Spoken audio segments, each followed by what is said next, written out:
नमस्कार, मैं doctor Vijay Sharma, senior gastroenterologist hepatologist at Metro MAS Hospital Jaipur, Rajasthan.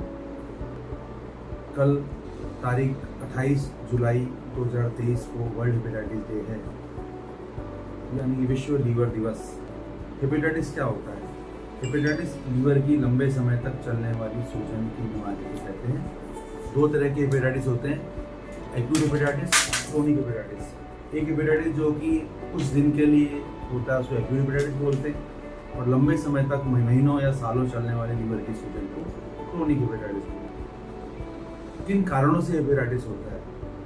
अधिकतर हेपेटाइटिस वायरस की वजह से होता है, जैसे हेपेटाइटिस ए और ई एक्यूट वायरल हेपेटाइटिस करते हैं, हेपेटाइटिस बी, सी, डी क्रोनिक हेपेटाइटिस करते हैं। बाकी हेपेटाइटिस अल्कोहल की वजह से, शराब की वजह से, कुछ दवाइयों की एलर्जी रिएक्शन की वजह से, हेपेटोटॉक्सिक मेडिसिन की वजह से, कुछ लोगों की एलर्जी या ऑटोइम्यून बीमारी की वजह से, कुछ लोगों की जेनेटिक बीमारी विल्सन्स डिजीज, हीमोक्रोमेटोसिस की वजह से हेपेटाइटिस होता है। क्या होता है हेपेटाइटिस में? लोगों की क्या क्या परेशानी होती है? जनरली लीवर के पेशेंट्स या हेपेटाइटिस के पेशेंट हमारे पास पेट दर्द करके आते हैं कि राइट साइड में पेट में दर्द हो रहा है, जी मचलाता है, उल्टी आती है, भूख नहीं लगती, वजन कम हो रहा है, शरीर में सूजन हो रही है, सर भारी रहता है, थकान जल्दी हो जाती है, शाम को काम करते हैं, दिन में दोपहर तक थक जाते हैं और काम नहीं होता, सोते रहना चाहते हैं, किसी काम में मन नहीं लगता, कुछ लोगों को नींद कम आती है, किसी को लैटिन सफ़ेद रंग की आती है, कुछ लोगों को कब्जी होती है, किसी को दस्ते ज़्यादा होती है। क्या कॉम्प्लिकेशंस होते हैं हेपेटाइटिस के? जब लंबे समय तक हेपेटाइटिस चलते हैं, जैसे कि हेपेटाइटिस बी, सी या अल्कोहल से रिलेटेड, तो लीवर सिरोसिस हो जाता है। लीवर सिरोसिस की बीमारी में लीवर ज़्यादा ख़राब हो जाता है, लीवर डैमेज हो जाता है, लीवर हार्ड हो जाता है। लीवर एक स्पंजी ऑर्गन है, सॉफ्ट ऑर्गन है, पर जब ये ख़राब हो जाता है तो पत्थर जैसा हार्ड हो जाता है, जिसको भी लीवर सिरोसिस बोलते हैं। लीवर सिरोसिस एक गंभीर बीमारी है, बट ये इलाज करने योग्य बीमारी है।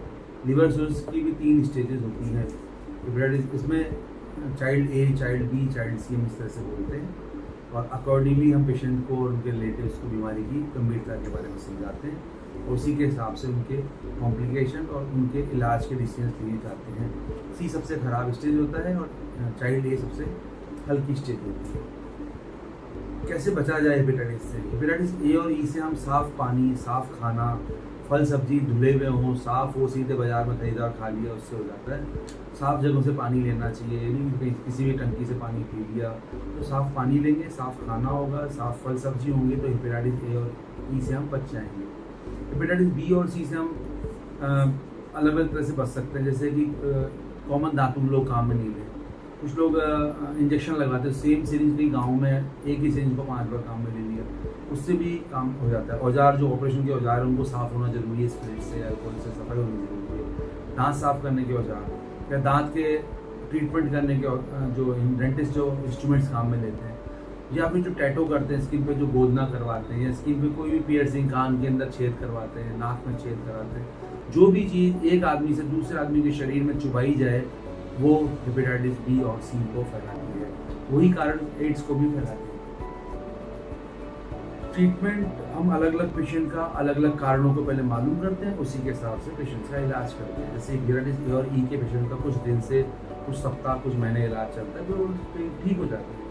हेपेटाइटिस बी और सी का कुछ महीनों से सालों इलाज चलता है। एल्कोहलिक लिवर डिजीज में, एल्कोहलिक हेपेटाइटिस में एल्कोहल को छुड़ाया जाता है, फिर पेशेंट के लीवर को फ्लूइड दिया जाता है, और जिसमें कुछ महीने से साल लगते हैं, और कई बार सिरोसिस होता है जिसका सालों इलाज चलता है। डिपेंडिंग ऑन गंभीरता, कोई पेशेंट बेहोश है, कोई कोमा में है, कोई को ब्लीडिंग हो रही है, कोई को लैट्रिन में ब्लड आ रहा है, किसी को उल्टी में ब्लड आ रहा है, किसी को नाक में ब्लड आ रहा है, तो अकॉर्डिंगली हम उसका इलाज करते हैं, भर्ती करते हैं, इंजेक्शंस लगाते हैं, और कंजर्वेटिव इलाज करते हैं, गोलियों से, दवाइयों से, प्लाज्मा से, ब्लड से, बहुत सारे अलग अलग तरीके से सपोर्टिव ट्रीटमेंट भी किया जाता है, क्योरेटिव ट्रीटमेंट भी किया जाता है। बहुत ही ज़्यादा एडवांस लीवर डिजीज है, चाइल्ड सी सिरोसिस है, पेशेंट 1 साल से ज़्यादा लगता है कि जिएगा नहीं, तो हम उस कंडीशन में लीवर ट्रांसप्लांट के लिए एडवाइस करते हैं। हम लोगों का एज ए हेपेटोलॉजिस्ट, लीवर के डॉक्टर का क्या रोल है? हमारा रोल है लीवर के पेशेंट्स को डायग्नोस करना, उनकी बीमारी के कारण को मालूम करना, उनकी बीमारी की स्टेज को मालूम करना, अकॉर्डिंगली पेशेंट का इलाज करना, पेशेंट को रेगुलर फॉलोअप करना, उनको एक समय पे समयबद्ध तरीके से महीने भर से 2 महीने से उनको बुलाना, उनकी जांचें करना। कोई कॉम्प्लिकेशन डेवलप, जैसे कि लीवर कैंसर डेवलप तो नहीं हो रहा, लीवर में कोई और कॉम्प्लिकेशन, पेट में पानी तो नहीं भर रहा, शरीर किडनी पे जोड़ तो नहीं पड़ रहा, दिमाग पे कोई असर तो नहीं पड़ रहा। इन चीज़ों को पहचानना, उनको टाइमली डायग्नोज करना, उनको इलाज करना और अकॉर्डिंगली पेशेंट को ज़रूरत है तो भर्ती करना, इंजेक्शंस लगाना या फिर गोलियों से इलाज करना। ये हम लोगों का रोल है। जिन पेशेंट की बीमारी ज़्यादा गंभीर है तो उनको हम लीवर ट्रांसप्लांट के लिए प्रपोज करते हैं, उनको लीवर ट्रांसप्लांट कराते वर्कअप करते हैं और लीवर ट्रांसप्लांट के पहले और लीवर ट्रांसप्लांट के बाद उन पेशेंट को फॉलो करते हैं, उनका इलाज करते हैं। नमस्कार, उम्मीद करता हूँ ये सेशन आपके लिए फ़ायदेमंद साबित होगा।